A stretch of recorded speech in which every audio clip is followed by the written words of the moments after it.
Mes chers compatriotes, dans cette présentation, nous allons, avec Bernard Briand, dresser le bilan de notre action sur le plan économique et associatif. Mais avant de rentrer dans le vif du sujet, j'aimerais rapidement vous rappeler quelques éléments importants. En 2012, vous avez accordé votre confiance à l'équipe d'Archipel Demain que j'ai eu l'honneur de conduire. Pendant cette mandature, entourée d'une équipe impliquée et expérimentée, nous avons eu à cœur de mettre en œuvre le projet pour lequel vous nous avez élus. C'est l'intérêt général qui nous a conduits à gérer avec rigueur et ambition le budget de la collectivité, ce qui nous permet d'afficher un excédent de 9,7 millions d'euros. Nous avons su démontrer notre capacité à mobiliser des financements déterminants pour nos investissements. Ce mandat nous a permis de passer à une vitesse supérieure pour la mise en œuvre de projets structurants. Aujourd'hui, la collectivité est capable de porter des projets ambitieux. En matière de solidarité, vous constaterez le travail remarquable mené par nos équipes que nous avons renforcé pour être au plus près des besoins de nos concitoyens les plus fragiles.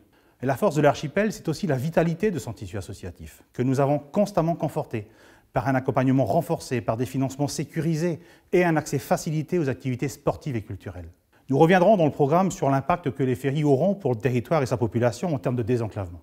Cette ouverture exige des élus de terrain expérimentés, présents sur le territoire et en contact permanent avec la réalité locale. Stéphane, quels sont les points importants que tu retiendrais des 5 années écoulées sur le plan économique ? En matière d'investissement, ce qu'on peut déjà dire, c'est que certains ont tout fait pour faire échouer ou ralentir certains de nos projets, mais notre détermination a payé. Nous avons pu finaliser la construction de nos ferries pour 26 millions d'euros, du câble numérique pour 12 millions. Il s'agit là de 2 infrastructures fondamentales pour l'avenir de l'archipel. Nous avons voulu créer un espace d'échange avec les acteurs économiques en dehors des réunions plus officielles où souvent la parole est retenue.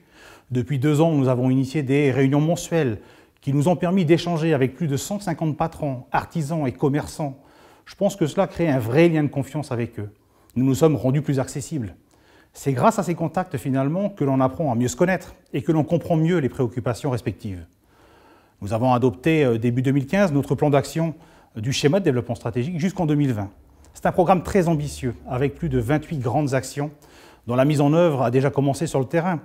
On le voit notamment en matière touristique avec la marque des îles d'exception, le nouveau site internet, un clip de promotion visionné plus de 47 000 fois. D'ailleurs, le tourisme, c'est l'axe de développement qui nous a permis d'obtenir de l'Union européenne 26 millions d'euros. Nous avons signé avec l'État en début 2015 un contrat de développement de 24 millions d'euros salué par toute la classe politique locale.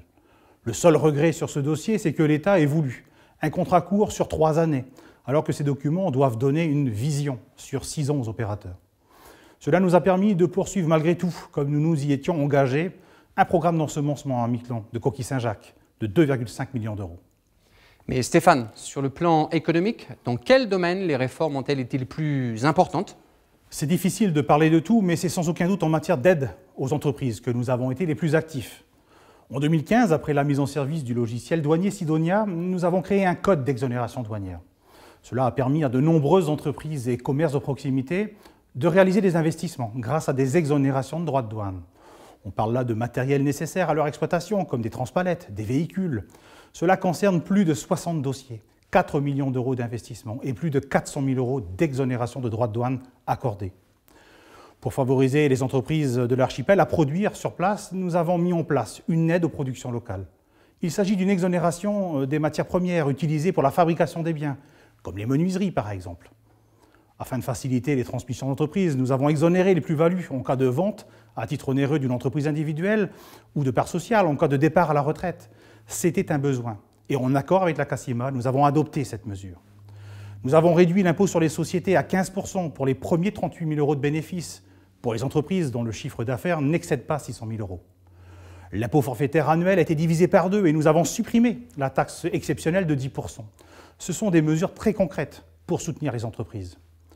En matière touristique, nous avons créé des aides pour développer l'hébergement et la restauration. 3,6 millions d'euros sont déjà réservés pour des projets.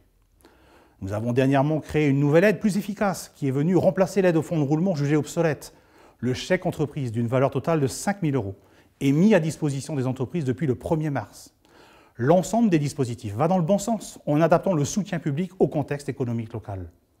L'avis de nos partenaires est important et c'est pour cette raison qu'en bonne intelligence avec la CACIMA, la collectivité finance le poste d'animateur de ville qui œuvre aux côtés des entreprises sur un champ d'action très large.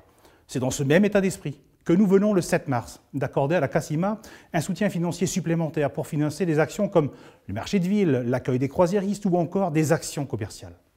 Merci Stéphane. Bernard, Archipel Demain, a été très actif auprès du monde associatif et de la jeunesse pendant notre mandat. Pourquoi ? Parce que notre archipel est riche d'un tissu associatif très dynamique grâce à l'implication bénévole des dirigeants et des membres. À travers une politique cohérente, l'équipe d'Archipel Demain s'est employée à soutenir leur action en maintenant un dialogue permanent et constructif. L'adoption d'un schéma de référence en 2013 nous a permis de définir une politique cohérente de soutien aux associations, définissant des axes et des orientations pour une politique durable. Sur les 5 années, nous avons versé 11 500 000 € de subventions en matière de sport, de culture, de jeunesse et autres.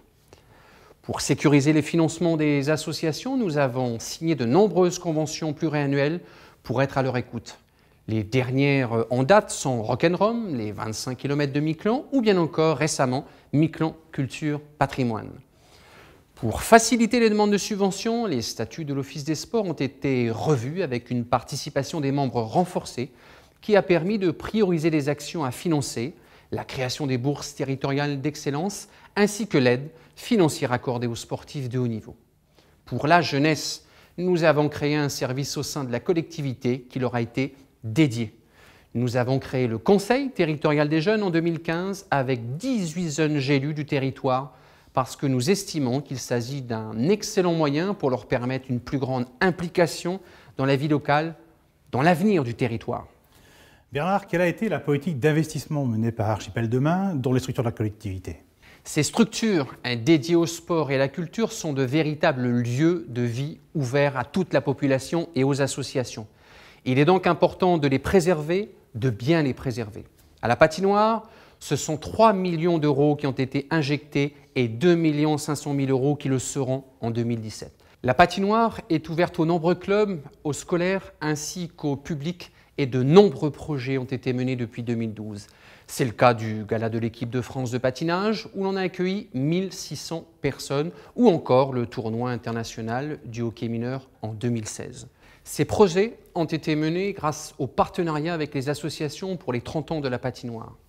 Au Centre culturel et sportif, nous avons investi dans des travaux pour plus de 1 million d'euros.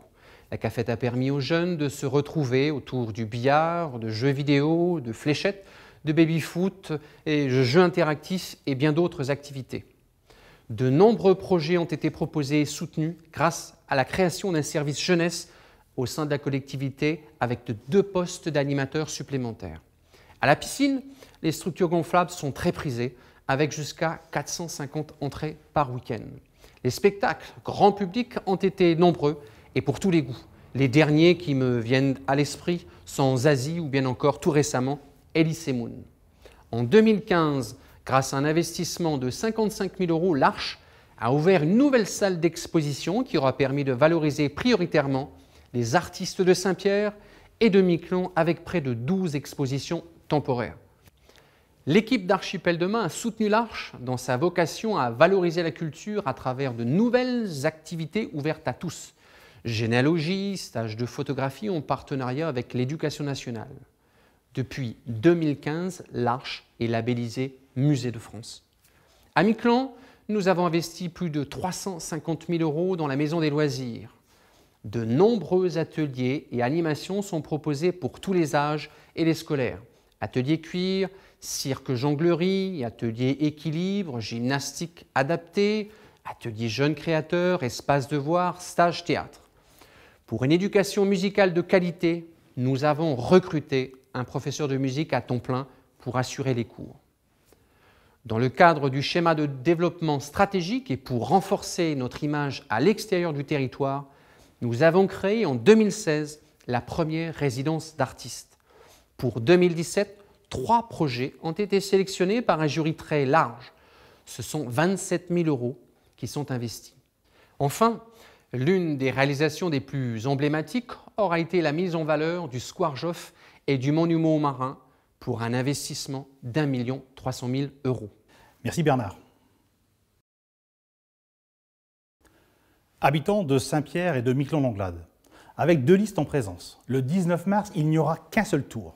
Mobilisez-vous et donnez à Archipel demain une forte majorité afin d'asseoir notre légitimité dans un contexte politique national très incertain. Je compte sur vous.